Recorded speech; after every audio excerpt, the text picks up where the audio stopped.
Target যদি 4টা হয়, খানা, পেশাব পায়খানা, ঘুম, যৌন চাহিদা, তাহলে মনে করেন আপনি মানুষ না, আপনি একটা কুকুর, আপনি বিড়াল, আপনি গরু ছাগল। কারণ কুকুর কি খায় না? বিড়াল খায় না? কুকুর বিড়াল এরা কি পেশাব পায়খানা করে না? এরা কি ঘুমায় না? এদের কি যৌন চাহিদা নাই? এরা কি মিলামিশা করে না? তো আপনারও জীবনের টার্গেট, আপনি সকালবেলা রাত্রে ঘুমাইলেন, ঘুমানোর সময় ফিকির করতেছেন ব্যবসার, ঘুম থেকে উঠলেন, ব্যবসায় গেলেন, খাইলেন, আবারও ঘুমাইলেন, তারপর হচ্ছে আপনার রাত হলো, আপনি স্ত্রীর সাথে যা মনের চাহিদা পূরণ করলেন। তাহলে আপনার আর কুকুরের মধ্যে পার্থক্যটা কি বলেন? আপনার আর কুকুরের ভিতরে, বিড়ালের ভিতরে, গরু ছাগলের মধ্যে পার্থক্যটা কি? পার্থক্য হলো নামাজ। একজন মুসলমান, প্রিয় হাজিরিন, আপনি একটা আবার চিন্তা ভাবনা করে দেখেন, খাবার, খাওয়া দাওয়া, এটা আমার আপনার জন্য, শরীরের জন্য কতটুকু প্রয়োজন? 1 সপ্তাহ 2 সপ্তাহ না খেলেও চলবে, তাই না? সপ্তাহে যেমন একদিন নামাজ পড়ে 1 ওয়াক্ত, সপ্তাহে 1 ওয়াক্ত খাইলে মনে চলবে? চলবে না। আপনার কাছে খাওয়া দাওয়া খুব ইম্পর্টেন্ট মনে হলো, এই জন্য আপনি প্রতিদিন 3 বার, সকালে 1 বার নাস্তা, দুপুরে, তারপরে বিকালে 1 বার, মাগরিবের পরে 1 বার, শোয়ার আগে 1 বার নাস্তা করে তারপরে ঘুমান। আপনার কাছে খাবারটা এতটা ইম্পর্টেন্ট হলো কেন? শরীরকে সুস্থ রাখার জন্য। যে আল্লাহ পাক রব্বুল আলামিন আমাদেরকে বিধান দিল, নামাজের বিধান, সেই নামাজের বিধানটা চাইলে পারতো বছরে 1 বার দেওয়ার জন্য, সেই বিধানটা চাইলে পারতো মাঝে মধ্যে দেওয়ার জন্য। যেমন নাকি হজ, রোজা, যাকাত আমাদেরকে আল্লাহ পাক রব্বুল আলামিন বিধান দিয়েছে, মাঝে মধ্যে দেয় নাই। নাকি হজ সবসময় ফরজ? হজ কি প্রতিদিন ফরজ? যাকাত প্রতিদিন ফরজ? ফিতরা, তারপর হচ্ছে কুরবানি, এগুলো কি আমাদের উপর রেগুলার ওয়াজিব? না, মাঝে মধ্যে, তাই না? প্রিয় হাজিরিন, কিন্তু নামাজকে আল্লাহ পাক রব্বুল আলামিন দৈনিক করলো কেন? কারণ আল্লাহ রাসূল সাল্লাল্লাহু আলাইহি ওয়াসাল্লাম বলেছেন নামাজের কি পরিমাণ গুরুত্ব। আউয়ালু মা ইউহাসাবু বিহিল আবদু ইয়াউমাল কিয়ামাহ। হে মুসলমান, আজকে তুমি নিজেকে বীর মনে করে নামাজ না পড়ে চলে যাও। মসজিদের ভিতরে মুয়াজ্জিন সাহেব হাইয়া আলাস সালাহ, হাইয়া আলাল ফালাহ, নামাজ এবং কল্যাণের জন্য তোমাদেরকে ডাক দেয়, তোমরা মসজিদের পাশ দিয়ে ওই সময় শুনে চলে যাও। তোমরা নামাজ পড়ো না, নামাজের দিকে আসো না। অথচ আল্লাহ রাসূল সাল্লাল্লাহু আলাইহি ওয়াসাল্লাম বলেন আউয়ালু মা ইউহাসাবু, তুমি যখন মারা যাবা, তোমার যখন আল্লাহ পাক রব্বুল আলামিন হিসাব নিকাশ করবে, আল্লাহ পাক রব্বুল আলামিন তোমাকে জিজ্ঞাসা করবে না তোমার আকীদা কি, আল্লাহ পাক রব্বুল আলামিন তোমাকে জিজ্ঞাসা করবে না তুমি কি পরিমাণ আমল করেছো, কি পরিমাণ নামাজ পড়েছো, কি পরিমাণ তুমি অন্যান্য ইবাদত বন্দেগী করেছো। আল্লাহ পাক রব্বুল আলামিন সর্বপ্রথম প্রশ্ন করবে তোমার নামাজের অবস্থাটা কি, তোমার নামাজের অবস্থাটা কি। আল্লাহ পাক রব্বুল আলামিন সর্বপ্রথম আমাদের কাছ থেকে জানতে চাইবে যে তোমার নামাজটা, তোমার নামাজের হিসাবটা আগে বের করো। আমার আপনার নামাজের হিসাবের যেই দুর্বলতা আজকে আমরা সপ্তাহের মুসল্লি, এমনও ব্যক্তি আছে যারা বছরের মুসল্লি, এমনও ব্যক্তি আছে যারা হচ্ছে জানাজার মুসল্লি, অন্যথায় পাওয়া যায় না। যে বাবা মারা গেছে, শ্বশুর মারা গেছে, শাশুড়ি মারা গেছে, নামাজে না গেলে কি হবে, কি বলবে মানুষজন, এইরকম মুসল্লি আমরা। প্রিয় হাজিরিন, নামাজের ব্যাপারে মুসলমান কঠোর, নামাজের ব্যাপারে মুসলমান কঠোর। মুসলমান, একজন মুসলমান যা কিছুই করবে করুক, কিন্তু নামাজ ত্যাগ করতে পারেন না। মনে করেন সুদ খাইতেছে খা, মনে করেন জেনা করতেছে করুক, মনে করেন অন্যান্য চুরি ডাকাতি অন্যান্য খারাপ কাজের সাথে জড়িত আছে, কিন্তু নামাজ ছাড়তে পারবে না। কেননা যখন আপনি এই সমস্ত খারাপ কাজও করবেন, নামাজও পড়বেন, আল্লাহ পাক রব্বুল আলামিন বলেন ইন্নাস সালাতা তানহা আনিল ফাহশাই ওয়াল মুনকার।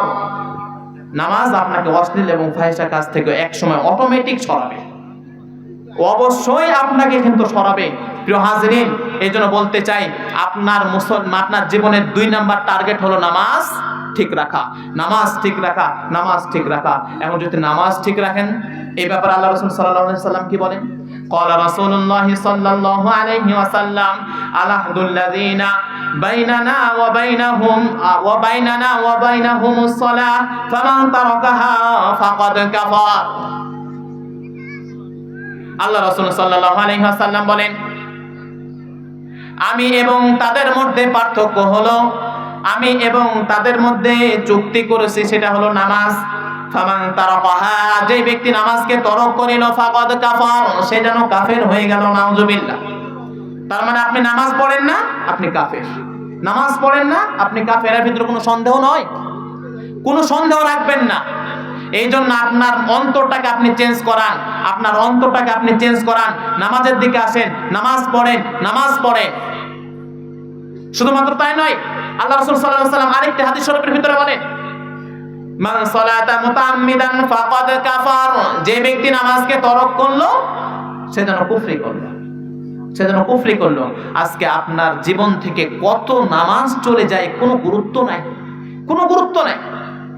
অথচ আপনার অন্যান্য জিনিস, একটা টাকা যদি নষ্ট হয় আপনি পেরেশান হয়ে যান, অথচ আপনার যে আমল আখলাক সবকিছু নষ্ট হইতেছে, এটাতে আপনি পেরেশানি হইতেছেন না। হায়রে মুসলমান, তাহলে আমরা গাফেল মুসলমান না তো কি? এই যে এই জায়গাতে এত দামি দামি কথা হইতেছে, ওই যে ওই খোঁজ করে দেখেন, ওগুলো মনে হয় মুসলমান না? ওগুলো কি মুসলমানের ঘরের সন্তান না? না তো ওদের কানের ভিতরে আওয়াজটা পৌঁছায় না? পৌঁছাইছে না? যদি না পৌঁছায় তাহলে বলেন আরেকটা মাইক ওই জায়গাতে ব্যবস্থা করা হোক। গাফেল মুসলমান কোথাকার সকল। এই জায়গাতে আলোচনা চলে, ওই জায়গাতে শুধু দুনিয়া বিনে এখন পর্যন্ত পড়ে রয়েছে। রাগ করতেছেন? রাগ করতেছেন কি আপনারা? তাহলে এখন শুনেন, আমার আপনার জীবনের টার্গেট যদি 4টা হয়, খানা, পেশাব পায়খানা, ঘুম, যৌন চাহিদা, তাহলে মনে করেন আপনি মানুষ না, আপনি একটা কুকুর, আপনি বিড়াল, আপনি গরু ছাগল। কারণ কুকুর কি খায় না? বিড়াল খায় না? কুকুর বিড়াল এরা কি পেশাব পায়খানা করে না? এরা কি ঘুমায় না? এদের কি যৌন চাহিদা নাই? এরা কি মানে মিলামিশা করে না? তো আপনারও জীবনের টার্গেট, আপনি সকালবেলা রাত্রে ঘুমাইলেন, ঘুমানোর সময় ফিকির করতেছেন ব্যবসার, ঘুম থেকে উঠলেন, ব্যবসায় গেলেন, খাইলেন, আবারও ঘুমাইলেন, তারপর হচ্ছে আপনি আপনার রাত হলো, আপনি স্ত্রীর সাথে যা মনের চাহিদা পূরণ করলেন। তাহলে আপনার আর কুকুরের মধ্যে পার্থক্যটা কি বলেন? আপনার আর কুকুরের ভিতরে, বিড়ালের ভিতরে, গরু ছাগলের মধ্যে পার্থক্যটা কি? পার্থক্য হলো নামাজ। একজন মুসলমান নামাজ পড়ে, একজন মুসলমান কি পড়ে? নামাজ পড়ে। নামাজ পড়ে না ভাই? নামাজ আর সালাতের মধ্যে পার্থক্য কি ভাই? একই, একই। আপনার কাছে হয়তো মনে হচ্ছে, কিন্তু নামাজ সালাত একই। বাংলা সালাতের আরবিটা বাংলাটা কি ভাই? আপনি মুরব্বী, আপনার সাথে আমি তর্ক করতেছেন, একই জিনিস মানে নেন, শুধু তর্ক করতে চাই না। নামাজ, নামাজ এটা হচ্ছে বাংলা শব্দ যেটা আমরা ইউজ করি, আর হচ্ছে সলা এটা হচ্ছে যেটা কোরআনের ভাষায় ব্যবহার হচ্ছে, হাদিসের ভাষায় ব্যবহার হচ্ছে, যেটা যেভাবে 4 ভাষায় আসে। আচ্ছা যাই হোক, ওদিকে যে এখন যাই না। তো দেখেন, যে নামাজ বা সালাত পড়ে না সে কি বলেন তো, তার এবং কুকুরের মধ্যে কোনো পার্থক্য আমি দেখি না। এখন আমি আপনাকে কুকুর বললাম, এর জন্য রাগ করতেছেন? এ কথা আমি বলি নাই, আল্লাহ পাক রব্বুল আলামিন কোরআন কারীমের ভিতরেই বলেছে। আল্লাহ পাক রব্বুল আলামিন বলেন, ওয়াত্তাবা হাওয়াহু ফামাসালুহু কামাসালিল কালব, যে ব্যক্তি নিজের মনের ইচ্ছা মতো চলে, যে ব্যক্তি নিজের মনের চাহিদা মতো চলে, তার মন যা চায় সেই ব্যক্তি যাই করে, দিন ইসলামের পথে আসে না, ইসলামের কথা শুনে না, ওই ব্যক্তিকে বলা হয়েছে কামাসালিল কালব, ওই ব্যক্তি হচ্ছে কুকুরের ন্যায়।